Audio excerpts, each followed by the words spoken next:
오늘 읽어드린 말씀을 책갈피를 해놓으시고 난 다음에 뒤에 나오는 고린도 후서에 있는 말씀을 한번 보세요.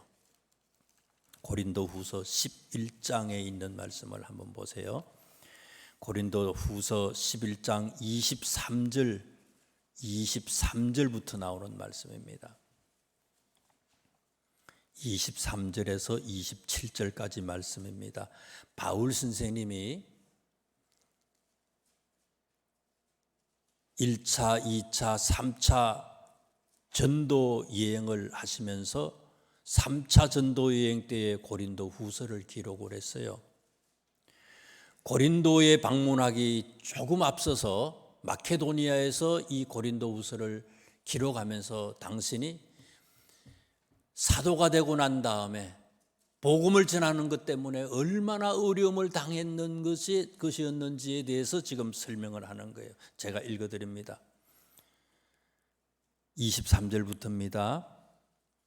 그들이 그리스도의 일꾼이냐 정신없는 말을 하거니와 나는 더욱 그러하도다.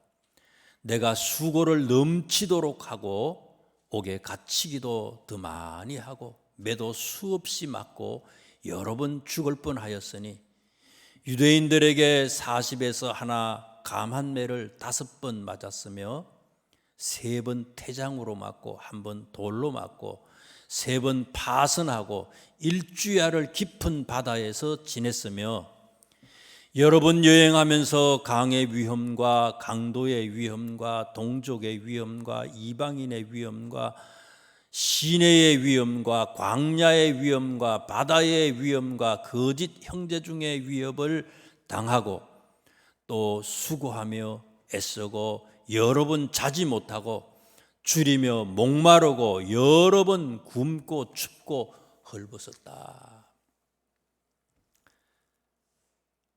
너무 많은 고난을 당하셨어요. 옥에 갇히기도 더 많이 했다. 많은 사람들이 있지만 그 사람 어떤 사람보다도 예수님 때문에 감옥에 갇히는 일들이 너무 많았다는 거예요. 매도 수없이 맞고 매를 맞는데 보통 매를 맞은 게 아니에요. 죽을 뻔했다는 거예요. 어떻게 맞았기 때문에 죽을 뻔했느냐? 40에 하나 감한 매를 5번 맞았다. 유대인들은 생각할 때에 40대를 맞으면 사람이 죽는다고 생각을 했어요. 그래서 40대 때리면 사람이 죽으니까 39대를 때리는 거예요. 최고로 그냥 때릴 수 있는 숫자만큼 때리는 거예요. 죽을 만큼 때리는 거예요. 그걸 몇 번이나 겪었다고요? 5번이나 그런 매를 맞았다는 거예요. 3번은 또 어떻게 맞았는가 하면요, 태장으로 맞았다. 태장으로 맞았다라고 하는 말은 채찍으로 맞았다는 거예요. 채찍으로 3번을 맞았다는 거예요. 세금파리를 채찍 끝에다가 붙여놨어요. 쇠를 붙여놓든지 아니면 뭐 사기 같은 거를 묶어놨어요. 때리면 사람의 살집이 그냥 찢어나가는 거예요. 그런 매를 내가 또 3번 맞았다는 거예요. 예수 믿는 것 때문에. 또 돌로 맞았어요. 돌로 1번 맞아가지고 죽을 뻔했다는 거예요. 돌로 머리를 찍었어요. 1번만 찍었겠어요? 1번 때렸는데 수없이 돌로 때렸다는 거예요. 3번 파선을 했다. 폭풍우 때문에 난파를 당한 거예요. 그래서 일주일 동안 바다에서 지냈다는 거예요. 파도 칠 때에 바다 나가 보세요. 30분만 파도를 쳐도요 죽을 것 같죠. 그런데 일주일 동안 이 파도 때문에 파선을 해서 배가 난파를 당해서 죽을 뻔했다는 거예요. 강의 위협, 강도의 위협, 동족의 위험, 이방인의 위험, 시내의 위험, 광야의 위험, 바다의 위험, 거짓 형제의 위험, 자지도 못하고 목이 마르고 굶고 춥고 헐벗고 어마어마한 고난을 바울이 당했어요. 이런 고난을 당했던 바울인데, 사도행전 1장의 말씀인데 오늘 우리의 본문 말씀이에요. 사도행전 제일 마지막 장에 보면은요, 28장이 사도행전 마지막인데요, 이 정도 고난을 당하면요, 아이고 은퇴해야 되겠다, 더 이상은 안 해도 되겠다, 이 정도 되면 이쯤 했으면 내가 많이 했지 하고 끝내야 될 거 아니에요, 복음 전하는 것을. 사도행전 28장은 뭡니까? 바울이 어디 가서 말씀을 전하는 얘기예요? 이렇게 맞고 자지 못하고 굶고 죽을 뻔하고 엄청난 고난을 당했는데도요, 바울은 어디를 가고 싶어요? 당시 최고의 큰 도시 로마에 가서 복음을 전하려고 하는 이 마음이 간절한 거예요. 그래서 바울은요, 이런 고난을 당했음에도 로마에 올라가서 복음을 전하는 거예요. 사도행전 제일 마지막 장 마지막 절에 이렇게 성경은 기록되어 있습니다. 30절 31절에 보니까 바울이 온 이태를 자기 셋집에 머물면서 자기에게 오는 사람을 다 영접하고 가택에 연금을 당한 거예요. 로마 병사가 지키고 있어요.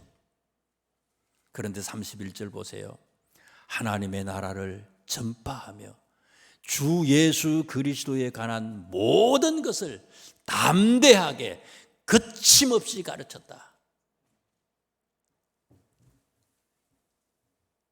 고난의 연속이지만 세상의 그 어떤 고난도 바울을 예수님에게서부터 떨어뜨려 놓을 수가 없었어요. 끝까지. 그러다가 바울은 로마에서 주후 67년경에 순교를 당하잖아요. 목배임을 당해서 순교를 당해요. 사도행전은 누가라고 하는 분이 기록을 하셨어요. 사도행전은 누가라고 하는 분이 기록을 하셨는데, 누가는 2차 전도 여행 때에 바울과 합류를 해서요, 바울이 1차, 2차 감옥에 갇힐 때에 계속 끝까지 함께 했어요. 바울이 고난하는 모든 곳에 누가는 함께 했어요. 그래서 사도행전을 기록을 하고 누가복음을 기록했잖아요. 특별히 사도행전은요, 역사서예요. 역사서. 바울의 행적, 그 다음에 초대교회의 역사에 대해서 우리들한테 소개하는 거예요. 바울이 이렇게 목회했습니다. 초대교회 성도님들이 이렇게 신앙생활했습니다. 그냥 이 얘기로 들려주는 게 아니라 바울의 그 간절한 그 뜨거운 열정 있잖아요. 열정. 이 뜨거운 마음, 이걸 어떻게 이 사도행전을 읽는 우리들에게 전할 수 있을까? 이 마음을 가지고 누가는 사도행전을 기록한 거예요. 그러면서 오늘 본문 말씀 1장에 있는 말씀에 보니까요, 1장 1절부터 누가가 기록하려고 하는 게 있어요. 1장 1절부터 무슨 얘기를 합니까? 1장 1절에 장 제목을 그 위에 뭐라고 적어놨어요? 성령으로 세례를 받으리라. 바울 선생님의 그 뜨거운 열정, 꺼지지 않는 그 불덩어리, 초대교회 성도님들의 그 마음, 이게 어디서 왔느냐 이거예요. 이 사도행전을 묵상하는 오늘 우리들도 이 마음을 간직해야 될 텐데, 이 마음을 간직할 수 있는 비결이 뭐냐 이거예요. 그래서 누가는요, 당신의 소원을 여기에다 담아놓은 거예요. 이 말씀을 묵상하는 여러분도 바울처럼 되시기를 원합니까? 초대교회 성도님처럼 되기를 원합니까? 그렇다면 여러분도 성령의 세례를 받으세요, 이거예요. 그 얘기를 지금 1장부터 아주 강력하게 우리한테 소개하는 거예요. 성령 세례, 하나님의 영으로 충만해져야 됩니다. 하나님의 영으로 충만해지는 비결이 뭐냐 하는 것을 누가는 우리에게 말씀하시면서요, 13절에 있는 말씀을 보세요. 그 비결 세 가지를 우리들한테 얘기합니다.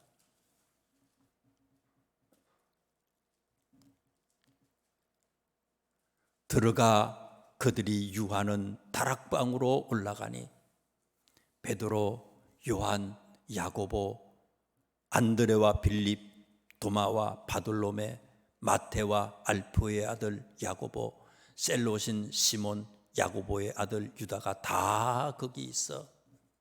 다 거기 있다. 예수님이 승천하시고 난 다음에 이 사람들이 모였는데요, 사도들이 모이고 사도들 측근에 있었던 제자들이 모이는데요, 모였던 사람들에 대해서 소개하면서 뭐라고 얘기해요? 다 거기에 있었다. 이렇게 있었다. 다 거기에 있었다.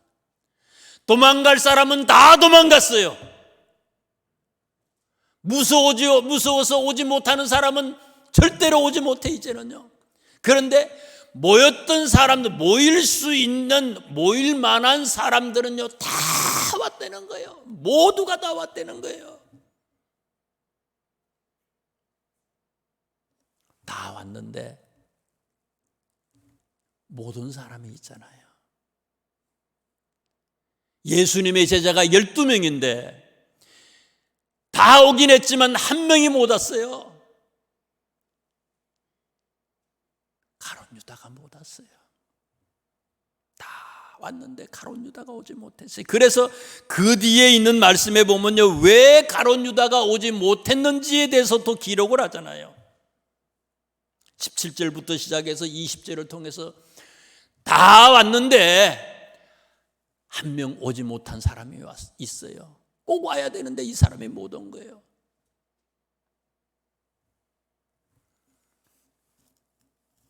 (18절에) 이렇게 소개합니다. 이 사람이 가룟 유다를 얘기해요. 불의의 삭수로 밭을 사고 후에 몸이 곤두박질하여 배가 터져 창자가 다 흘러나왔다. 죽어서 못 왔어요. 뭐 때문에요? 불의의 삭수로 밭을 샀대요. 요한복음 12장 6절 말씀에 보면 가룟 유다에 대해서 말하면서요, 그는 도둑이라 돈깨를 맞고 거기 넣는 것을 훔쳐갔다, 이렇게 소개했어요. 예수님과 제자들이 쓸 그런 재정을 맡은 사람인데 그 맡은 돈 중에서 그걸 또 자기가요 훔쳐갔다는 거예요. 돈을 좋아하는 사람이에요. 불의한 삭수로 밭을 샀다. 돈. 예수님보다 돈이 더 중요해. 우선순위의 1등이 돈이야. 우선순위의 1등이 세상이에요. 세상의 명예, 쾌락, 돈, 자기 생각으로 가득해. 예수님의 제자이지만 예수님의 제자답게 사는 모습은 하나도 없어요. 결국 어떻게 됐어요? 돈을 좋아해서 돈을 모으기는 했어. 돈을 좋아해서 돈을 모았지만 그 돈을 모으고 난 다음에 어떻게 했어요? 그 돈이 자기를 행복하게 해주질 못했어요. 결국은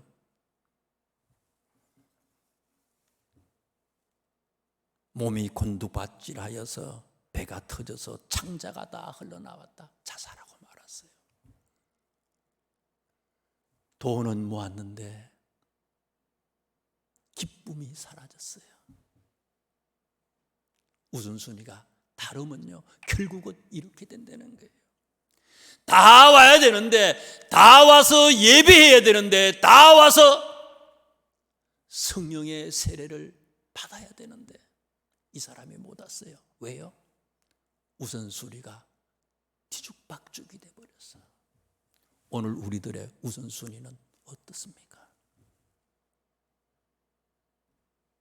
모든 예배에 모든 시간에 다 오고 모두 참여해야 되는데 그럴 때에 기적이 나타나고 그럴 때에 성령의 세례를 받을 수 있다는 거예요.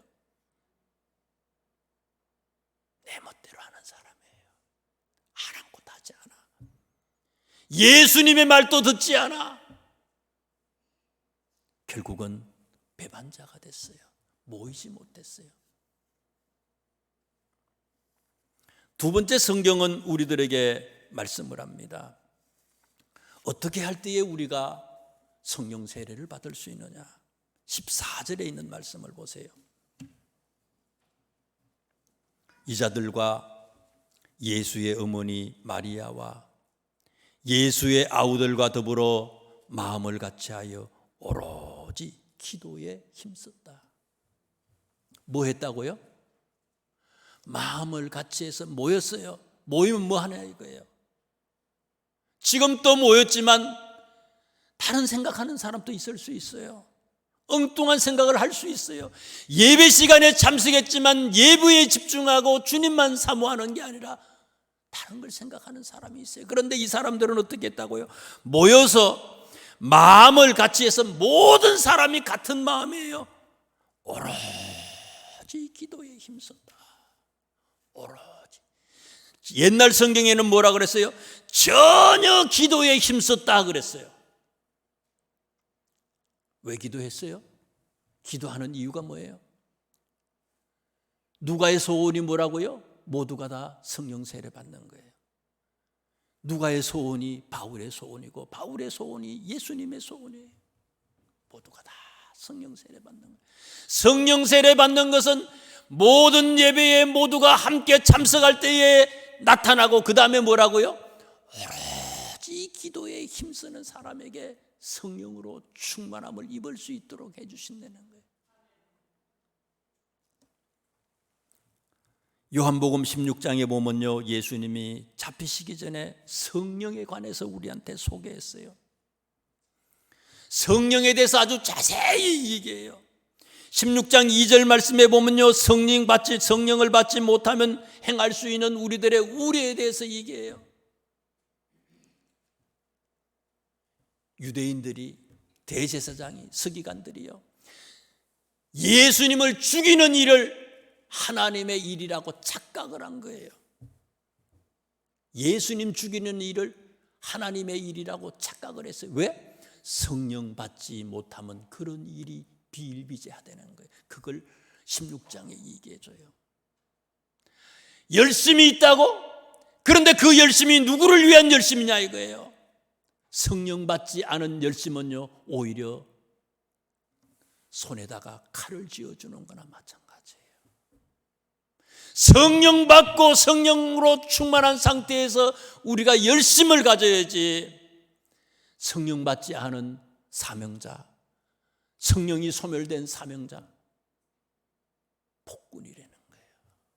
폭주기관차예요. 성령은 죄에 대해서, 의에 대해서, 심판에 대해서 우리에게 얘기를 해주고, 장래일에 대해서, 천국에 대해서, 예수님의 재림에 대해서 우리를 알게 해주신다고 그랬어요. 이 얘기를 16장에 하시면서 요한복음에요, 예수님은요, 이런 성령을 받을 수 있는 비결을 우리한테 소개하잖아요. 요한복음 16장 23절에서 24절을 통해서 예수님이 얘기해요. 그날에는 너희가 아무것도 내게 묻지 아니하리라. 내가 진실로 진실로 너희에게 이르노니 너희가 무엇이든지 아버지께서 구하는 것을 내 이름으로 주시리라. 지금까지는 너희가 내 이름으로 아무것도 구하지 아니하였으나 구하라 그리하면 받으리니 너희 기쁨이 충만하리라. 기도하라고 말씀하셨어요. 기도하면 성령으로 충만하게 되고, 성령 받아서 바로 알고 바로 사명을 감당할 수 있다고 얘기하고 계시는 거예요. 그래서 초대교회 성도님들은요, 어떻게 했다고요? 다 모여서 오로지 기도에만 힘쓰는 거예요. 그런데 오늘 성경 말씀에 보면요, 세 번째, 좀 이상한 부분이 있어요. 오로지 기도에 힘썼는데 22절부터 시작해서 26절까지 말씀은 무슨 얘기예요? 오로지 기도에 힘쓰는 게 아니에요. 무슨 얘기가 나와요? 가룟 유다 대신에 새로운 사도 한 사람을 충원하잖아요. 새로운 사도를 뽑았어요. 새로운 사도를 뽑는 얘기가 나와요. 오로지 기도하는 것도 중요하지만 새로운 사도를 뽑는 것, 이것도 굉장히 중요하다는 거예요. 12절부터 15절까지 이렇게 말씀을 이렇게 보시다 보면은요, 12절하고 15절까지 말씀을 이렇게 보세요. 12절에 누구가 모였어요? 12절에 보니까 제자들이 모였어요. 제자들이 모였는데 15절에 보니까 모인 수가 다 몇 명이라고요? 120명이에요. 제자들이 모두가 몇 명 모였어요? 120명이 모였어요. 2장에 있는 말씀에 보면요, 2장 14절에 베드로가 11사도와 함께 서서 소리를 높여, 마띠아라고 하는 한 사람을 뽑았잖아요, 새로요. 그리고는 베드로가 11사도와 함께, 11사도는 마띠아도 들어가는 거고, 이제 베드로까지 다 합치면 12명이 사도가 되는 거예요. 다시 정리합니다. 120명이 제자인데 제자 중에서 12명은 누구예요? 사도라는 거예요. 사도가 있고 제자가 있어요. 그 다음에 2장 41절에 있는 말씀을 보세요. 오순절날 성령 받고 난 뒤에 베드로가 말씀을 전했어요. 밖에 나가서 말씀을 막 뜨거운 마음으로 말씀을 전했더니 몇 명의 사람들이 모였어요? 3,000명이 41절에 보니까 2장 41절에 3,000명이 모였어요. 그런데 그 3,000명을 뭐라고, 어떤 사람들이라고 소개했어요? 신도다. 그래서 신도. 신도의 수가 3,000명이다. 정리합니다. 사도도 있고요, 제자도 있고요, 신도도 있어요. 사도는 예수님의 직계 제자들을 얘기하는 거고요. 그리고 나중에 뽑혔던 이제 마띠아까지를 사도라 그러고요. 또 나중에 뭐 바울 뛰고 이렇지만 하여튼 중요한 목회자를 얘기해요. 15절에 있는 말씀을 한번 보세요. 15절.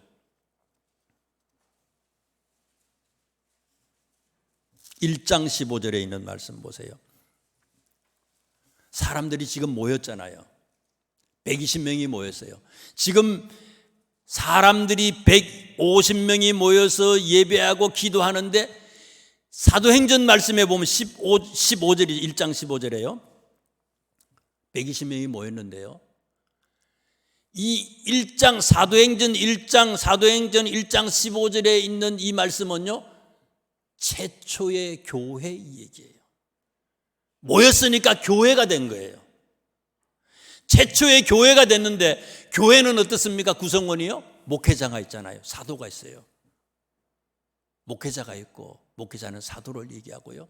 또 제자들도 있었어요. 제자들은 열심히 있는 임원들이에요. 장로님들, 권사님들, 집사님을 얘기해요.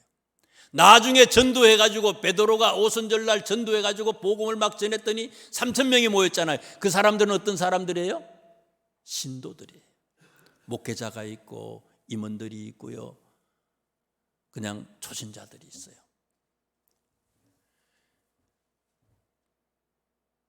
새로운 사도를 뽑자고 제안을 한 사람이 누구예요? 베드로잖아요. 예수님은 살아생전에 성령을 받으라고 제자들에게 교육을 시켰어요. 그리고 기도하면 성령을 받을 거라고 예수님이 계속 얘기했어요. 기도하다가 기도하는 사람들한테 막 벌떡 일어나가지고 얘기하는 거예요. 여러분,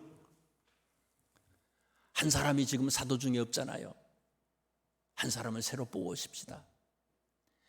베드로는요, 조금 있다가 성령 받을 걸 알아요. 확신해. 말씀을 주셨으니까 예수님이 믿어. 그러니까 그 다음에 뭐예요? 조금 있으면 성령 받는 것도 성령 받지만 그 다음에 무슨 일이 일어나요? 많은 사람들이 우리가 전도하면 예수님에게 온다는 거예요. 교회의 성도들이 막 늘어난다는 거예요. 3,000명이 늘어났어 지금요. 나중에 보니까 3장에 보니까 5,000명이 늘어나. 하루에 막 3,000명이 몰려오기 전에, 5,000명이 몰려오기 전에 사도의 숫자를, 목회자의 숫자를 12명이었는데 12명 다 채우자는 거예요. 준비하자는 거예요.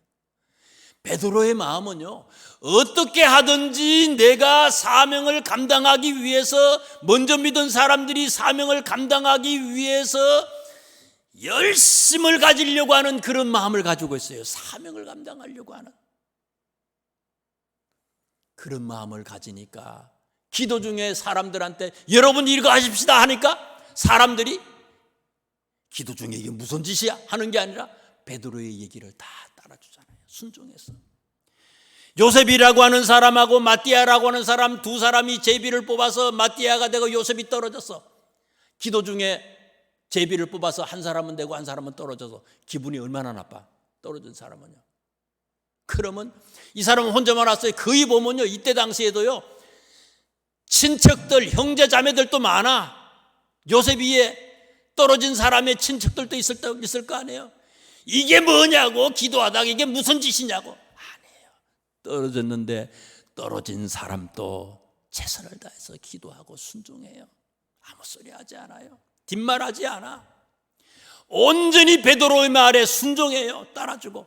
베드로의 마음처럼요, 어떻게 하면 먼저 믿는 우리들이 사명을 제대로 감당할 수 있을까, 이런 마음을 모두가 가졌다는 거예요. 기도하는데 무슨 기도했느냐? 먹고 마시고 입는 거, 우리 개인적인 영달을 위한 그런 기도가 아니라는 거예요. 어떻게 하면 주님을 기쁘시게 해드리고, 어떻게 하면 하나님의 자녀로서 더 열심히 최선을 다해서 죽을 때까지 충성하고 헌신할 수 있을까? 이걸 가지고 기도했더니 이런 자들에게 성령의 충만을 더해 주시고, 이런 자들에게 성경은 우리에게 이분들이 보물과 같은, 보석과 같은, 다이아몬드와 같은 믿음의 선진들이라고 우리에게 소개하는 거예요.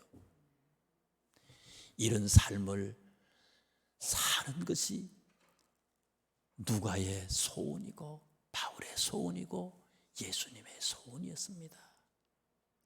이렇게 살아가는 우리 모두가 되시기를 주님의 이름으로 축원합니다. 기도하겠습니다. 하나